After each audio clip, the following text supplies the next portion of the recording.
Este podcast é apresentado pelo Tecnoblog. HD de 40 GB com 15... Nossa, essa eu coloquei em bold porque realmente foi um absurdo. Eu lembro quando os sistemas operacionais passaram a ocupar esse tanto de espaço e que eu não me conformava. 15 GB de espaço livre só pro Windows. A gente tava acostumado, sei lá, ter uma partição de 3 GB, dava e sobrava, né? Pra rodar o Windows XP. E aí 15 GB pra você conseguir instalar só o sistema, fora os programas. Enfim, foi um salto muito grande de hardware aí.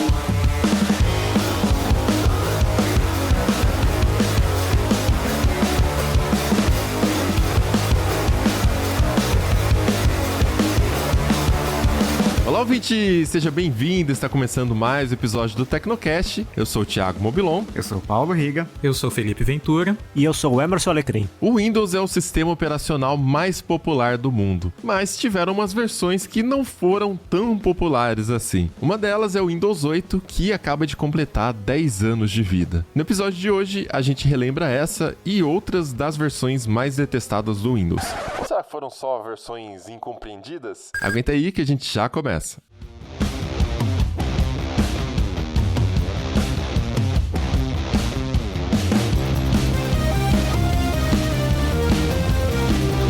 Esse ano teve um sistema operacional que comemorou 10 anos de vida. Só que, dificilmente você sabe qual sistema é esse de cabeça, você deve saber agora, mas ninguém fez festa pro Windows 8, né? Ele é considerado por muita gente um dos piores Windows já feitos e, claro, ninguém entendeu por que a Microsoft fez aquilo com o sistema, né? Introduzindo coisas de interface móvel, substituindo o menu iniciar, enfim, a gente vai falar mais um pouco sobre isso, né, Riga? Mas é um bom exemplo de que não dá muito certo mexer num time que tá ganhando, né? O sistema veio depois do Windows 7, que era tão adorado por todos. Então, durante muito tempo, a Microsoft, ela fazia um revezamento. Então, ela lançava um Windows ruim e depois tinha um Windows bom. Tanto é que as 3 versões de Windows que a gente vai falar aqui, elas vieram antes ou depois de uma versão de Windows muito boa, né? Então, o Windows 8 veio logo depois do 7, que foi muito amado. O Windows Vista depois do XP, que putz, eu acho que o Alecrim e o Felipe devem ter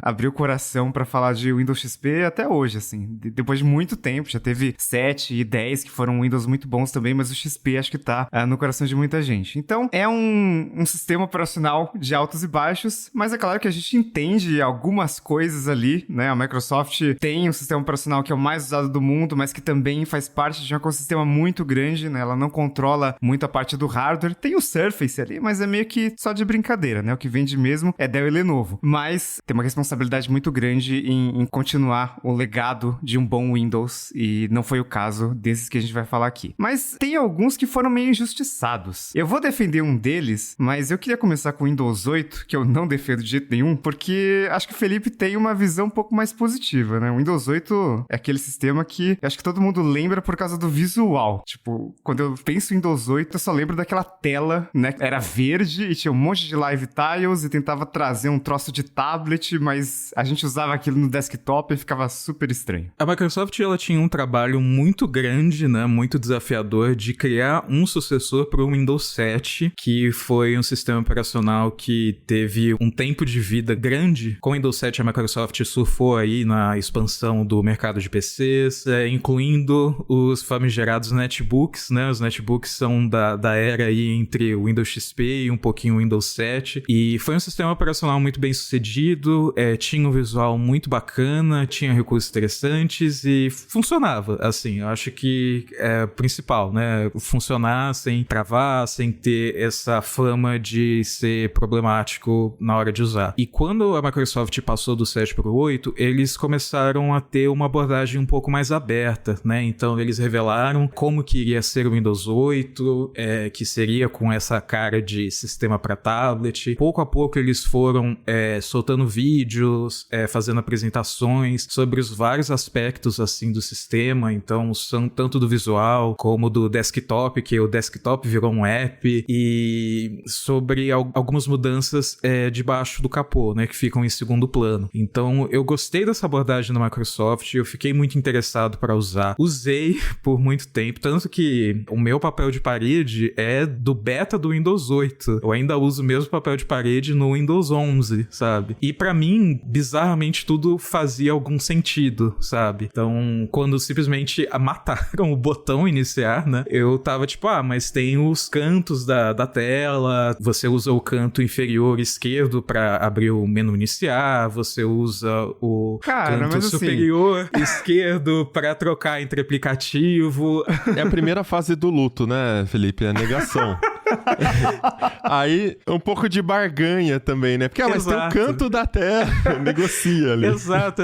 E assim, porque parecia que tava caminhando pra algum futuro, sabe? Era o futuro errado, mas parecia que a Microsoft teve a coragem de ir pra algum lugar que não fosse, sei lá, só dar uma carinha nova pro Windows 7 e chamar de Windows 8. Então, inicialmente, eu fiquei muito interessado nisso e com o passar do tempo, né, quando chegou a versão final, que a gente tava tipo, né, tem alguns bugs, tem algumas coisinhas aqui meio estranhas, mas na versão final, né, tudo isso deve ser resolvido. Por exemplo, uma das coisas mais pentelhas era que você, vou clicar aqui 2 vezes no explorador de arquivos para abrir uma foto. Então ele te jogava pro aplicativo Fotos, que era em tela cheia, não existia outro jeito, né, e aí você via, sei lá, o print, uma imagem que você queria ver, aí pra voltar pro desktop você tinha que fazer esse negócio dos cantos. E aí falar, mas é penteiro, mas tipo, eles devem resolver. E não resolveram. Esse negócio aí de ficar fazendo gesto no canto da tela... Bom, primeiro que na época do Windows 8 eu já tinha migrado pro macOS, mas eu usei o Windows durante muito tempo e sempre tinha aquele botão ali no canto inferior esquerdo. De repente você ia pro Windows 8 e não tinha. Ok, que se você colocasse o mouse ali no canto da tela aparecia, né? Aparecendo, a gente ainda tá aqui, né, e tal. Tudo bem que é um anacronismo, mas eu me sentia um velho usando o Snapchat, porque o Snapchat é que tinha essa interface de, tipo, não tem botão em nenhum lugar, mas você fica deslizando pelos cantos da tela e acontece alguma coisa. O Windows 8 era tipo isso, nada tava muito claro, assim. Você tinha que descobrir alguns gestos, assim. O sistema te dava umas dicas, mas era uma coisa muito, tipo, pensado pra touch. É a gamificação do sistema operacional, você tem que descobrir, sabe? É um jogo. Devia dar pontinhos pra gente quando a gente descobrisse, porque, pelo amor de Deus, gente, você clicava no negócio, abria tudo em tela cheia, tipo, tá no sistema operacional chamado Windows. Windows, janelas flutuam, são de diferentes tamanhos, e de repente... Virou screens, né, que é a tela inteira.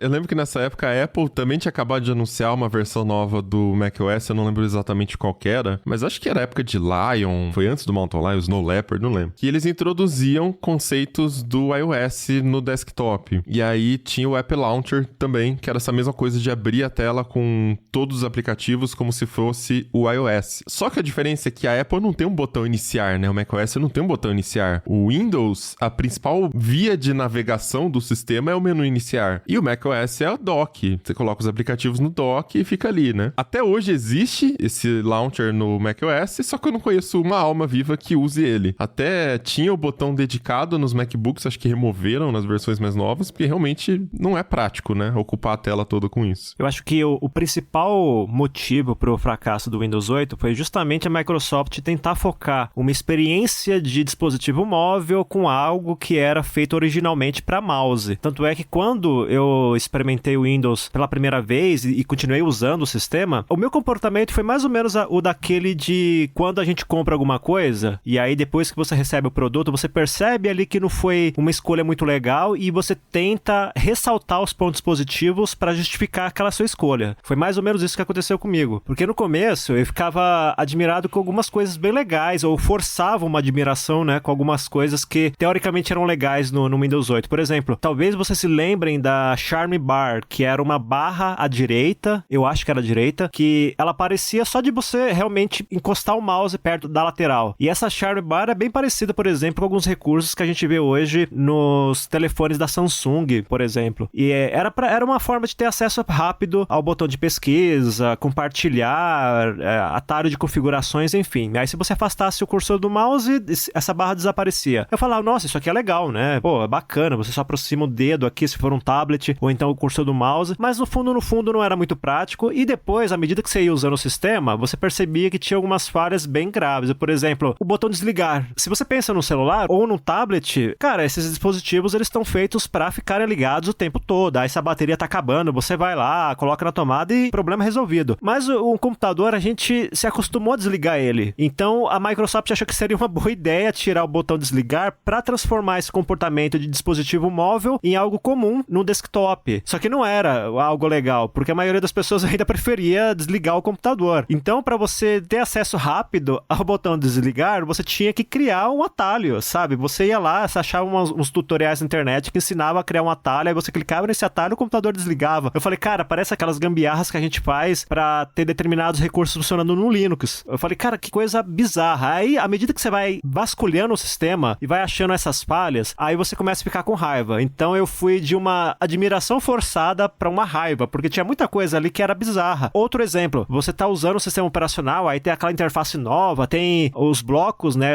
as tiles no início, aí de repente você acessa a área de configurações e tem uma interface que lembra o Windows 98, sabe? Ícones bem antigos e tudo mais, e era uma bagunça, sabe? Aliás, esse problema de ícones é tão comum que foi só no Windows 10 que a Microsoft começou a resolver, né? E na verdade, se você fuçar o Windows 10 hoje, começar a procurar ali a parte de configurações de ícones, é bastante provável que você ainda encontre um ícone da época do 98, do 95. E é assim, é muito essa ideia do futuro que parecia que ia ter e não teve, porque precisa lembrar também que essa época, 2012, o iPad ainda estava muito em alta e parecia que esse seria o futuro, né, de ter PCs com tela touch, a Intel estava entrando aí com os Ultrabooks, a Intel e a Microsoft juntas estavam muito dedicadas em colocar touchscreen nos PCs, né, então toda aquela interface do Windows 8 fazia sentido para isso, então a Microsoft estava apostando muito forte que as pessoas iriam migrar para tablets, né, e que o próprio ex-chefe do Windows, que era o chefe da época, o Steven Sinofsky, ele disse em uma entrevista para o Ars Technica que o Windows 8 foi conceitualizado pensando que ele havia terminado o seu ciclo, né, que o PC, do jeito que a gente conhece, com teclado e mouse, havia terminado o ciclo e havia começado o ciclo dos smartphones. Então o Windows teria que pegar inspiração nos smartphones, que, né, em 2012 a gente já estava aí mais de 5 anos com iPhone e Android, para conseguir evoluir e seguir em frente. Então ele via um futuro pro PC que era radicalmente diferente do que a gente tem hoje e que era uma coisa muito mais próxima de smartphone e tablet, que simplesmente não é o Windows, ou nem hoje é o Windows. Parece que assim, as pessoas estavam olhando para um caminho razoavelmente correto, mas a abordagem da Microsoft não fazia sentido. Eu falo Microsoft porque ela foi mais radical em tentar fazer um sistema só para tudo, enquanto que a Apple... É que assim, a Microsoft também não tinha todo o ecossistema da Apple, né, de tablet, desktop e smartphone. Mas a Microsoft estava tentando se posicionar com essa interface Metro do Windows Phone, depois compraram a Nokia também. O Windows 8 foi lançado em 26 de outubro de 2012. Eu falei que a Apple também tinha lançado alguns elementos do sistema móvel no desktop, né, no SX, e foi em 2011, e foi no Lion mesmo, né, foi o Launchpad, chegou no macOS, no SX Lion, o nome ainda era diferente na época. Mas, de fato, hoje a gente tem umas coisas diferentes acontecendo. Essa integração no ecossistema da Apple, óbvio, é o mais natural, até porque agora até o chip roda com a mesma arquitetura, então você consegue baixar um aplicativo do celular também no sistema de desktop e também no iPad, né, já dava na época também. E a Microsoft, por não ter esse controle, né, no mobile, o que vingou foi o Android, mas a Microsoft lança hoje formas de integrar o Windows diretamente com o Android, né, você vê suas notificações, você consegue fazer várias coisas no Windows conectado com o seu celular Android. Ainda assim, são experiências separadas, né, não é mais aquela ideia de você ter um sistema só que vai funcionar em qualquer dispositivo, até porque acho que ela aprendeu na prática que não daria pra fazer isso, né, o tablet, até o Alecrim falou, a gente tá acostumado a desligar o notebook, uma coisa tão básica que nem hoje a gente tá pronto pra fazer essa mudança de não desligar notebooks. Então, não era bem esse o caminho. Haveria uma integração, mas não do jeito que a Microsoft estava imaginando. Eu acho que foi uma ruptura muito grande, né? E aí você pensa também no cenário em que a Microsoft estava inserida naquela época, porque os celulares estavam crescendo bastante já era o começo daquele boom de smartphones, né? E o fato é que a Microsoft, beleza, ela é líder incontestável ali no mercado de sistemas operacionais para PCs, mas no mobile ela tava perdendo. E ela tava meio desesperada também, porque o Windows Phone não emplacava mais de jeito nenhum. O Windows Phone 7, ok, parece legal, bacana e tal. Aí tem algumas, meia dúzia de gato pingado ali apoiando o sistema, né? A Nokia, que foi meio forçada ali. Aí você tinha a Samsung, que fez uma coisa ali, outra aqui, e a HTC. Mas o resto resto do mercado não foi. Tipo, a Dell até tentou lançar um celular, mas, tipo, hoje quando você pensa, vou comprar o smartphone da Dell, é meio ridículo, né, você pensar nessa ideia hoje. Então, a Microsoft tava ameaçada, né? Então, acho que eles tomaram essa medida drástica, putz, a gente tá perdendo o bonde do mobile, essa mudança aqui dos PCs, a gente não vai perder.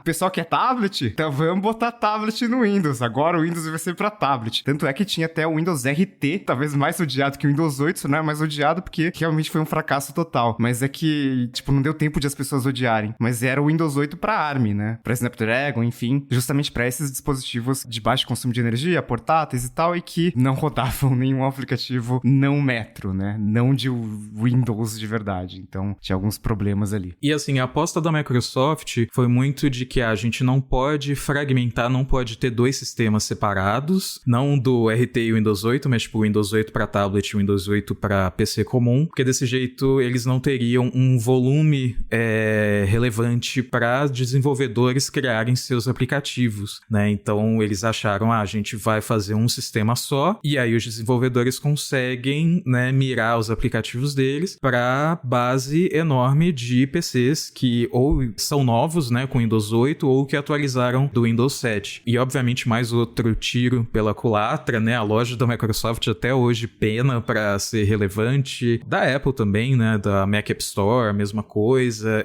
porque também essa coisa de smartphone e tablet, de loja de aplicativo que funciona muito bem em dispositivo móvel, mas para sistemas, né, para macOS, para Windows, não vingou e não tem muito para onde vingar. Mas ainda assim, era uma tendência que a gente estava vendo naquela época, né? Lembrar que isso há 10 anos, né, sei lá, em mundo de tecnologia, sei lá, parece que foi 30 anos atrás. Mas tinha outros sistemas como o Ubuntu que estava tentando fazer isso, essa abordagem unificada, né? De ter um mesmo sistema que roda no celular e que roda no PC. Então, o celular você conecta a uma tela com um teclado e mouse e ele fica com a interface de PC, roda os aplicativos que rodam em ARM. Então, a estratégia da Microsoft, tipo, tinha alguma base ali na época, sabe? Mas, de novo, né, erraram totalmente, assim, o que as pessoas esperavam, o que as pessoas queriam de um PC em 2012, 2015, 2020. Teve até uma frase do Steven Sinofsky, que ele era presidente da divisão Windows na Microsoft de 2009 até 13 de novembro de 2012, ou seja, um pouquinho depois que lançou o Windows 8, e ele disse que o Windows 8 foi too much,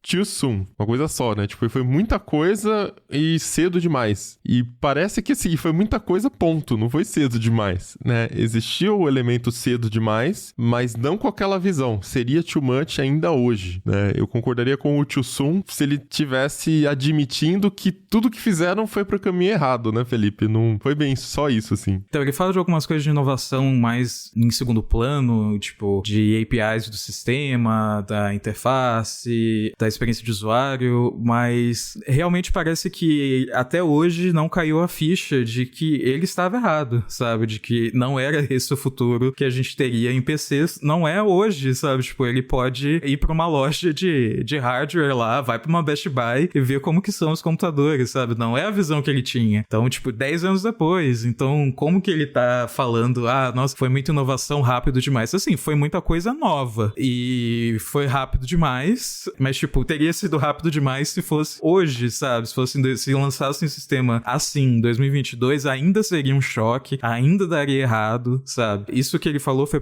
uma entrevista do Ars Technica e os comentários são tipo, não acredito que o cara, tipo, passou 10 anos refletindo sobre isso e ainda tá. Eu estava certo. Tipo, não.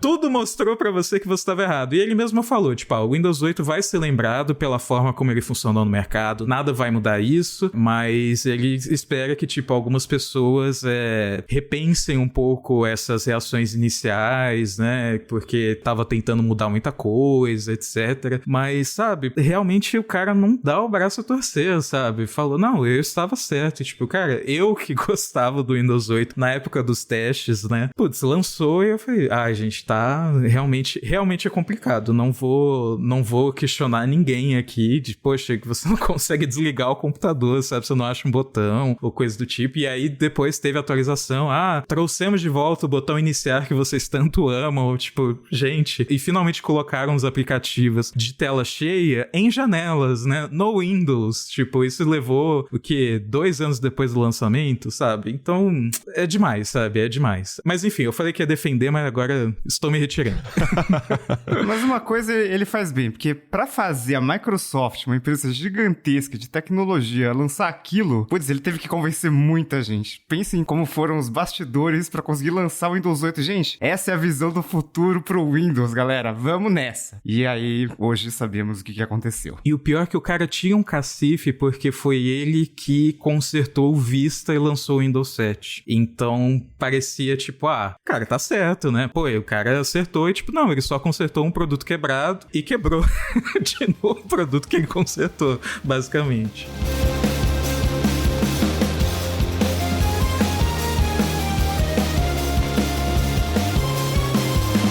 Bom, mas o fato é que o Windows 8 não foi nem de longe o sistema mais odiado da Microsoft. Ele foi bem odiado, né, por conta dessas mudanças de funcionamento do sistema. Só que tiveram outros Windows que frustravam mais, porque mantinham a experiência, melhoravam várias coisas, na verdade, principalmente na parte gráfica, só que eram extremamente bugados e faziam você perder o seu trabalho, por exemplo, né, com a tela azul ou algum crash no meio da atividade ali. E aí eu queria, de acordo com a votação aqui, que vocês derem, a gente segue essa conversa. Quem que é o mais odiado dos Windows? O Vista ou o ME? O ME.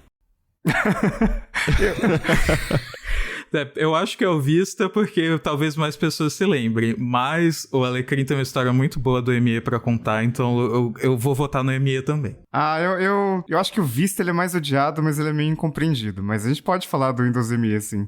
O Alecrim teve uma experiência... Ele teve a felicidade de não usar o ME por muito tempo, mas o pouco que ele usou, ele adorou. Achou incrível o sistema. Eu, de fato, usei o Millennium. Assim, não tenho nenhuma história incrível, né? Mas o que aconteceu é o seguinte, o primeiro computador que eu tive, que eu usei pra valer em casa, ele veio com o Windows 98. Antes disso, e também acho que um tempo depois, eu cheguei a experimentar o Windows 95. O 98 e o 95 tinha duas coisas em comum. Eles eram instáveis. Você ter uma tela azul era frequente para todo mundo, mesmo que você tivesse um computador na época de alto desempenho, né, com hardware poderoso. E por que isso? Entre as várias razões para o Windows 98 ser instável, é o fato dele ter um sistema de gerenciamento de memória que era fraquinho. Então, naquela época era normal você ter um computador com 16, 32 ou, quando muito, 64 megabytes de RAM. Então, se você tivesse ali, por exemplo, 32, se você começasse a usar o computador de manhã, quando chegasse à tarde, você teria uma boa chance de que ele reiniciasse ou desse tela azul, simplesmente porque a memória ficou lotada e o Windows não conseguiu esvaziar essa memória. Então, dava aqueles problemas. Então, o que aconteceu? A Microsoft anunciou o Windows Millennium. E aí, a expectativa de todo mundo era de que, pelo menos, a quantidade de telas azuis que eram tão comuns na vida da gente iria diminuir, ou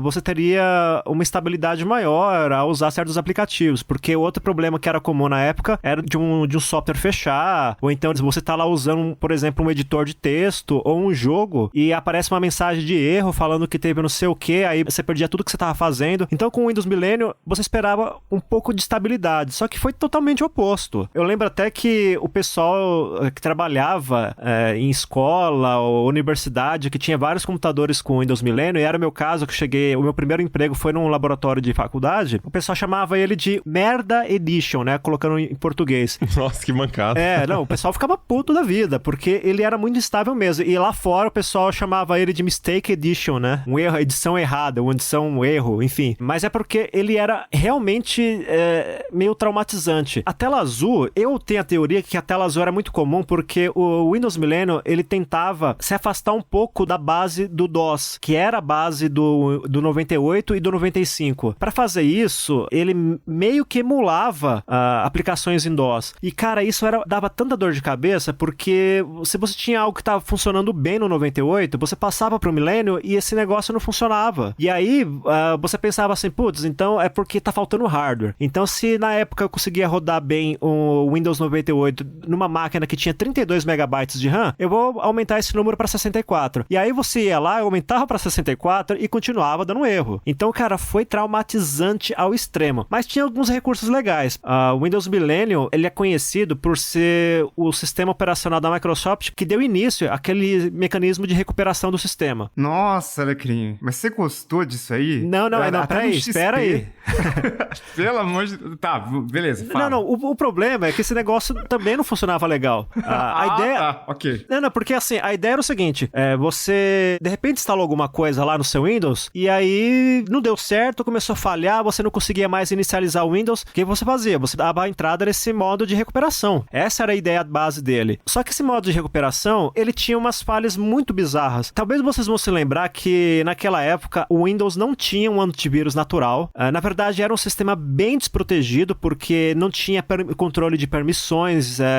Cara, às vezes só de você acessar uma página web, você podia ter o seu computador contaminado por um vírus, porque tinha muitos bugs, o navegador padrão era o Internet Explorer, enfim, era muito fácil você ter a sua máquina contaminada. Então, para esses casos, a recuperação do sistema parecia ser uma boa ideia. Só que era bizarro porque não era raro você fazer a recuperação do sistema e quando o sistema era recuperado, ele vinha com o vírus junto. Então, o problema você recomeçava de novo, porque você recuperou o vírus. Mas tinha... Isso, acho que era uma sorte até, porque significa que a restauração do sistema aconteceu. Mas sempre que eu tentava usar a restauração do sistema, muitas vezes acontecia, a restauração do sistema falhou. Tipo, falhou. Assim, não deu, gente. E aí, o que acontecia é que o pessoal reinstalava, formatava o HD e instalava tudo de novo, porque não funcionava isso direito. E era isso que eu ia falar, porque aí também tinha essa parte da restauração não funcionar. Acontecia de você fazer todo o procedimento de recuperação, quando o computador reiniciava, ele tava todo bizarro porque não carregou a interface gráfica direito. Aí tava aquela resolução enorme na tela. E era por quê? Porque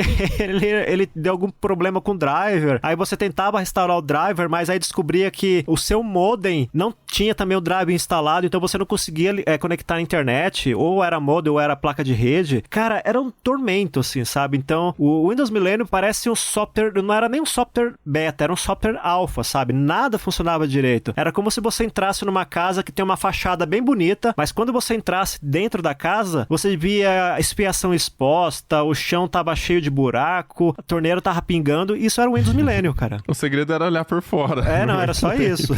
Pra quem eu ia falar que o sistema, o ME não era um sistema pra produção, era um sistema pra teste, né? Você não podia usar o Millennium em produção. E no caso, eu gostava do Millennium, mas porque eu era muito jovem e eu não usava pra nada sério, né? Eu não usava pra... Você até cheguei a usar um pouco pra trabalhar, mas eu usava no Corel. Então você dava pau, você não sabia se era o Millennium ou o Corel, né?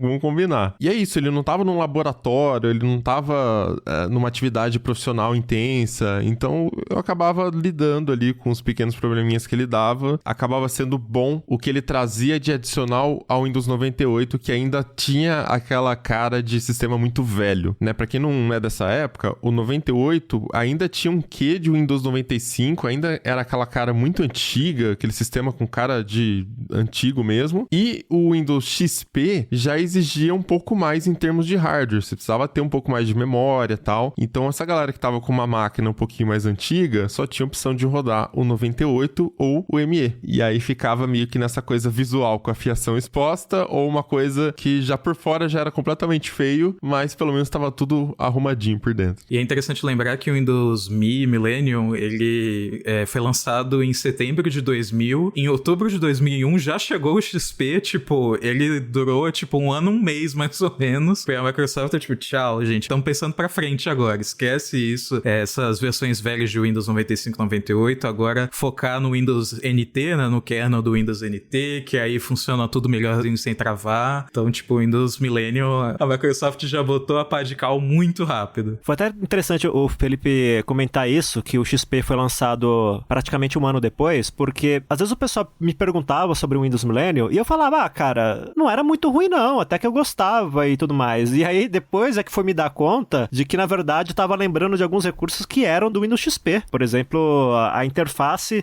do XP era um pouquinho... Assim, o Millennium, que nem o Mobilon deixou claro, já deixou a interface do Windows melhorada em relação ao 98. Mas o XP ainda levou isso a um nível ainda melhor. Então, quando eu tinha minhas primeiras lembranças do Millennium, na verdade, eu tava confundindo com o XP, né? Aí depois, eu acho que foi até um bloqueio psicológico, sabe? sabe? Foi tão traumatizante que, tipo, o cérebro tentou disfarçar, falando, não, ó, só tem coisas boas, mas as coisas boas eram do XP. Mas acho que a parte gráfica do ME era melhor também, né, de multimídia. A interface realmente era mais bonita, né? Tem o papel de parede, que era uma coisa mais suave, assim, mais moderna. Alguns elementos da interface realmente eram mais elegantes pra época. E a Microsoft teve um cuidado maior com recursos multimídia. O famoso Windows Movie Maker, né, pra você fazer edição de vídeo, que era um negócio bem básico, mas pra quem era um usuário doméstico, funcionava bem pra caramba, e ele foi introduzido com o Millennium. E aí tinha também um cuidado de tornar o Windows Media Player algo mais abrangente, né? O pessoal naquela época já gostava muito do Winamp, se eu não me engano, mas o Windows Media Player tava lá não só pra áudio, mas principalmente pra vídeo. Então você baixava uns videozinhos lá e tinha uma interface toda bacana do Windows Media Player. Quer dizer, ele tinha algumas coisas legais, né? Só que, né, a ideia desses recursos foi tesourada pela inconsistência da estrutura do sistema. Acho que foi esse o problema. É como se tivessem duas equipes trabalhando, né? Aí a equipe que mexia com os aplicativos até que fez um bom trabalho, mas a equipe que mexia com a estabilidade do sistema deu uma derrapada legal. Nossa, saudades do Space Cadet e do Windows Media Player do Cabeção Verde. Vocês jogavam Space Cadet? Nossa, o Windows, você falou do Cabeção Verde, era um que expandia, não era? Você tipo, a cabeça do cara abria assim e aparecia Isso, do lado. O equalizador, não é? Nossa, cara. Tá vendo? Tinha algumas coisas positivas. Agora eu lembrei. Agora que eu lembrei. Nossa senhora. Agora que, putz, bateu na cabeça. Meu Deus. Eu ia até procurar a imagem e falei, caramba. Mas então tudo bem. Pelo menos deixou uma lembrança boa.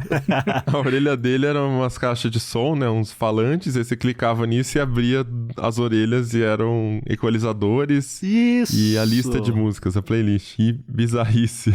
Prêmio pá de ouro pro Mobilon, cara. Essa foi bem desenterrada, cara. Mas esse tipo de coisinha que segurava, né, no ME. Esse tipo de coisinha que eu tenho de recordação que... Eu não sei, eu não lembro de tudo, assim. Eu lembro de eu mexendo nele, mas eu não lembro todos os recursos que chegaram nele ou se chegaram antes também. Mas eu percebia, quando eu instalava o Windows 98 e quando eu instalava o Windows ME, eu percebia que já parece que o 98 era bem limitadão, assim. Tinha como você baixar coisa, instalar coisa, né? Mas no ME você já tinha bem mais recursos. Enfim. Ou, por exemplo, a infeliz integração que tinha com os Messengers da Microsoft, né? Que você abria, já tava lá o Messenger rodando no tray, mas desatualizado, porque afinal o seu CD de instalação já ficava antigo, né? Não era que nem na internet que você clica pra baixar na hora e atualiza na hora.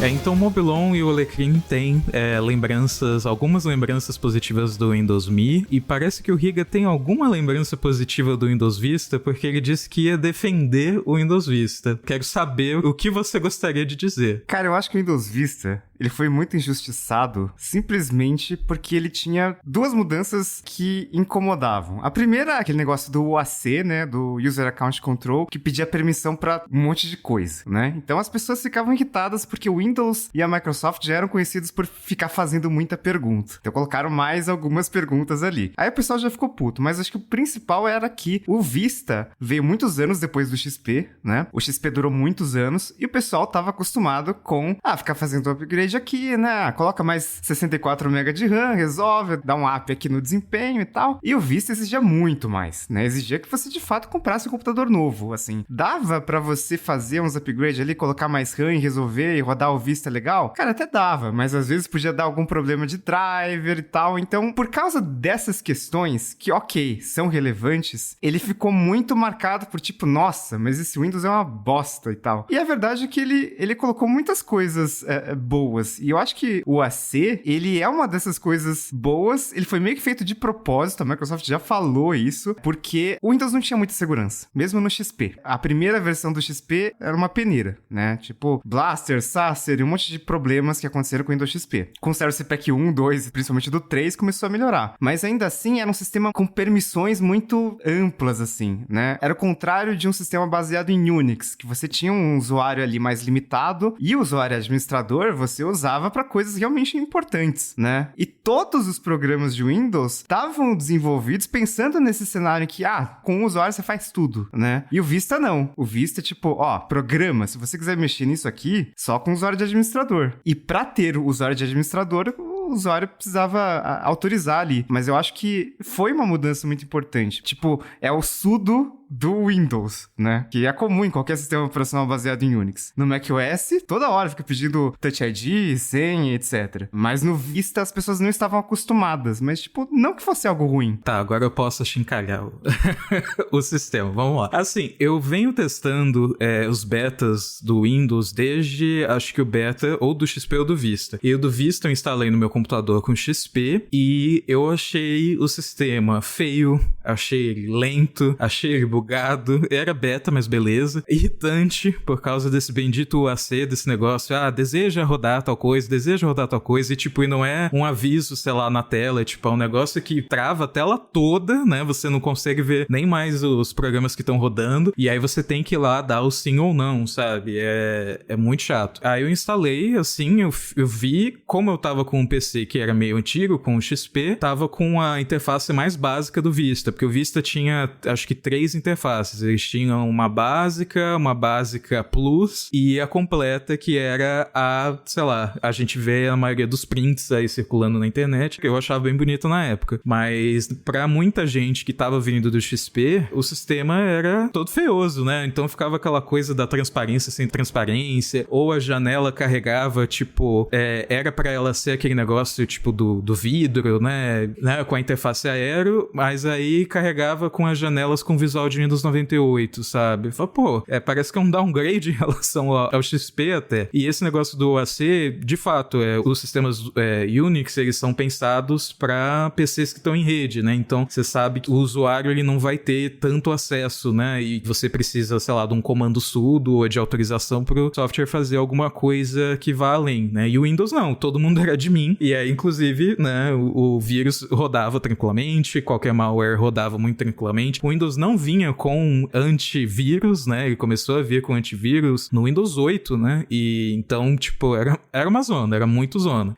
Mas o UAC era muito irritante, ainda é, tipo, toda vez que eu instalo qualquer versão nova do Windows, eu sempre vou nas configurações e não desligo, né? Porque seria loucura, mas eu pelo menos deixo de forma que ele não bloqueie a tela toda. Então, você quer rodar tal coisa e fica lá o aviso, mas, tipo, eu consigo usar outro programa enquanto não libero, sabe? É uma coisa que a Microsoft poderia ter feito faz tempo, não fez, é o jeito que o macOS faz, né, ele só pergunta, mas não bloqueia a tela toda, mas é isso. Aí essa foi minha primeira impressão, eu instalei, no mesmo dia eu desinstalei, né, eu já tava em outra partição, só taquei fogo na partição e segui minha vida com XP. Aí eu comprei um notebook, alguns anos depois, era da HP com processador AMD, na época, a AMD e a HP tinham uma reputação de PC que esquentava, então o meu notebook, ele chegava, tipo, parado, ele chegava em 90 graus, sabe? Tipo, sem eu encostar a mão, sem rodar nada. E ele veio com Vista. E tinha chip gráfico. E assim, com o chip gráfico, com uma interface completa do Aero, eu falei, gente, não sei do que esse povo tá reclamando. Sistema maravilhoso, não trava, raramente travava, muito bonito, o AC tinha isso, né, que dava pra não deixar ocupar a tela toda, não era lento, porque era um hardware mais novo, né, do que o meu PC com XP. E aí eu falei, não, agora eu gostei, sabe? Mas é meio que o Windows Vista é meio que um sistema para rico, um sistema para primeiro mundo e não um sistema para o terceiro mundo, que a gente tem PC mais antigo e a gente só quer atualizar, só quer botar a versão mais nova, a gente não vai comprar um processador novo, um PC novo, mas parece que a Microsoft tem essa curva, assim, né, do Windows bom, Windows ruim, que supostamente a Microsoft queria fazer você comprar um PC novo. Então, você tinha o Windows Vista, que tinha exigência mais alta, você tinha o Windows 8, que era pensado para tela touchscreen, né, e você tem até o Windows 11, né, que ele não é compatível com alguns PCs mais antigos. Mas o Vista deixou esse legado de ser pentelho, né, do UAC, porque se você procura no Google mesmo eu procurando no modo anônimo, eu procuro UAC, o primeiro resultado que aparece é um TB responde explicando como desligar.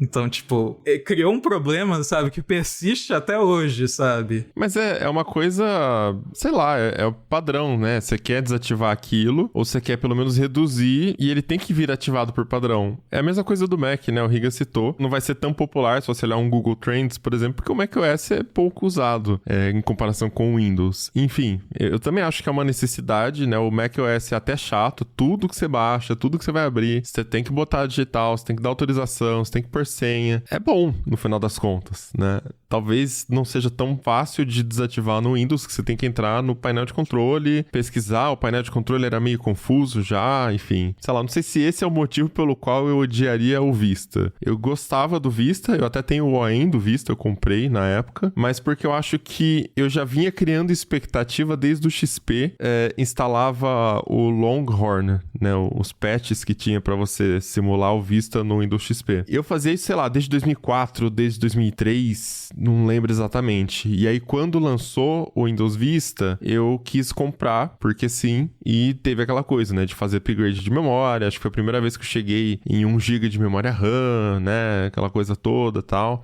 Mas, Mobilão, conta mais sobre o Longhorn, porque você tá falando do beta público que tinha do Windows Vista, ou você tá falando de outra coisa? Não, tinha um pack que você instalava, que era o Longhorn Transformation Pack, e era uma parada que ele customizava o sistema inteiro. Você tinha as opções ali para selecionar o que você quer de login, start button, diálogo de progresso, toolbar, até o boot screen ele alterava também, e geralmente ficava quebrado o boot screen, lembro disso também. E algumas coisinhas tipo ícones, start menu e clipezinho de busca. Tinha várias coisinhas que ele mudava. Mas basicamente ele aplicava ali uma interface que foi a interface que a gente chegou a conhecer depois no Vista. Não era exatamente a mesma, né? Mas os conceitos dessa coisa aero, com vidro, transparência meio esfumaçado, né? Você conseguia fazer isso no Windows XP e ficava mais leve, óbvio, do que no Windows Vista, porque era só, enfim, era só uns recursos gráficos ali, não era uma mudança completa do sistema. É curioso porque quando eu penso no Windows Vista, a primeira coisa que vem na minha mente eram os widgets,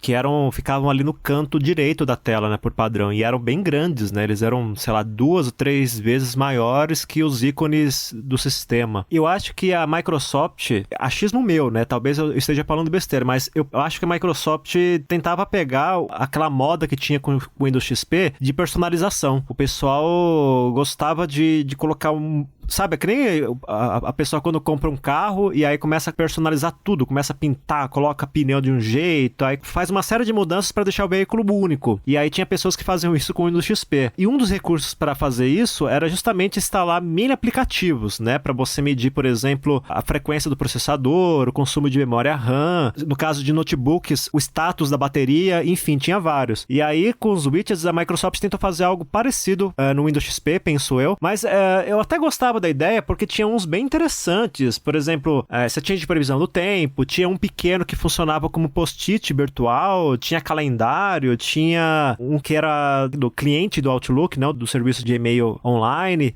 tinha de leitores de feeds, né, que naquela época era muito comum você usar RSS, e por um momento eu cheguei a pensar que talvez esse fosse o seu pulo do gato do Windows Vista, porque não era um recurso exclusivo da Microsoft, né, você poderia criar ali um widget que funcionava integrado ao seu aplicativo, de repente um player de música, um player de vídeo, enfim. Só que aí a coisa começa a perder sentido porque o espaço para você colocar esses mini aplicativos na tela era pequeno, né? Você só tinha basicamente a coluna da direita e você tinha um problema que era o que me fez torcer um pouco o nariz para o Windows Vista, que era realmente o desempenho. Que nem já ficou claro, se você instalasse o sistema numa máquina nova, que já tinha um hardware mais atual, você certamente não teria problema. Mas, por exemplo, nessa época eu ainda trabalhava em outra universidade e a gente pegou o Windows Vista para instalar enquanto ainda usava o XP, e nos testes que a gente fazia, a gente achava legal que a coisa da multimídia era bem evoluída, os efeitos de transição do sistema eram bem legais, os próprios widgets eram legais também, só que isso tudo deixava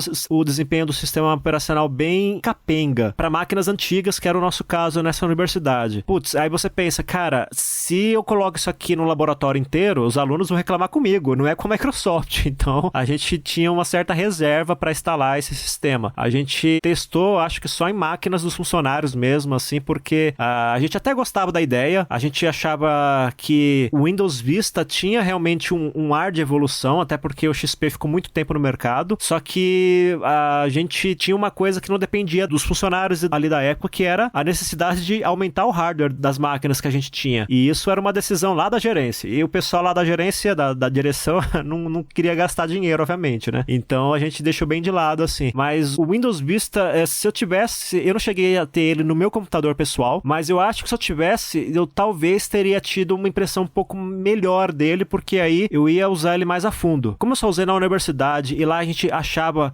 alguns problemas de desempenho, porque as máquinas eram realmente antigas na época, então a gente não ficou com uma impressão muito positiva. Mas olhando o retrocesso, eu acho que se eu tivesse feito um teste mais rigoroso com esse sistema mais detalhado, eu podia ter migrado para as versões sucessoras com um pouquinho de saudade do Windows Vista, mas hoje eu não tenho nenhuma, para ser sincero, nem dos widgets. Eu acho que a gente nesse meio também era muito influenciado por algumas questões técnicas. Então, uma coisa que gente micreira e geek costuma fazer às vezes é ir lá e abrir o gerenciador de tarefas, né? Isso tinha muito na época de Windows XP, Vista e tal, porque não era comum um programa mal feito ficar travando tudo ali, era um saco. Aí você dava um Ctrl Alt Del e matava o processo, pronto, acabou, resolveu, né? E uma das formas de dar uma olhada ali pra ver se tá tudo bem com o computador, com o sistema e tal, era ver o consumo de memória. E, ok, o Windows Vista consumia mais memória, isso, né, precisava de um hardware melhor, isso não tem discussão. Mas ele tinha uma coisa diferente do XP, por exemplo, que era um negócio chamado Windows Superfetch. O XP já tinha um negócio chamado Prefetch. Ele basicamente identificava os programas que você usava mais e ele guardava alguns pedaços, alguns fragmentos desses programas para você carregar mais rápido. Naquela época em que a gente usava um negócio chamado disco rígido, com uma agulha que ficava,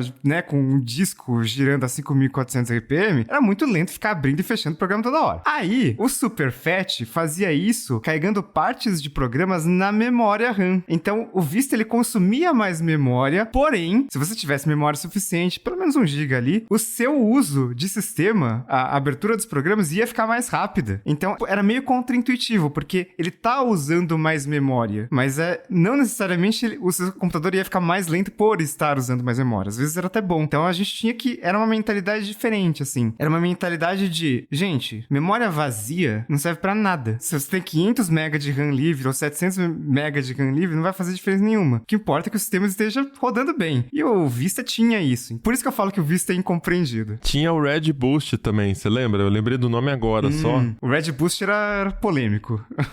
Você plugava o pendrive para usar um pendrive de memória RAM adicional. Como o Riga falou, a gente usava disco rígido, tem uma coisa chamada swap, que no disco rígido é pesado pra caramba. Quando a memória RAM tá cheia, o sistema operacional começa a usar uma parte do seu disco rígido para manter as aplicações abertas, enfim, para fazer as coisas. E ele introduziu essa opção de você plugar um pendrive, afinal a memória flash é mais rápida do que um disco rígido, para você usar essa memória como uma extensão da memória RAM. Só que na prática não funcionava, porque você tinha que colocar um pendrive com uma memória muito rápida e a interface ainda era um USB, sei lá, 2.0, qual USB que era na época, né? Então não tinha como tirar muita velocidade dali. Era um recurso de primeiro mundo, né? Que acho que era a principal crítica do Vista. Era um sistema operacional feito pra rico e pra primeiro mundo, porque, legal, tipo, você vai no mercado americano, vende PC pra cacete. Então, beleza, as pessoas compram um PC novo e não tem problema, vai rodar o Vista super bem. E esse Red Boost também, assim, você vai lá numa Best Buy, você tem uma cacetada, hoje não tem mais, né? Mas tinha uma cacetada de opções de pendrives diferentes ali e tal. Os computadores tinham placas-mãe melhores, que tinham, né, interface USB mais evoluída. Aqui no Brasil, não. Você tinha aquele Kingston de R$19, que talvez era até mais lento que o seu HD. A latência podia ser um pouco melhor, mas a velocidade de transferência era pior e aí dava o efeito contrário, né? Piorava o desempenho. Então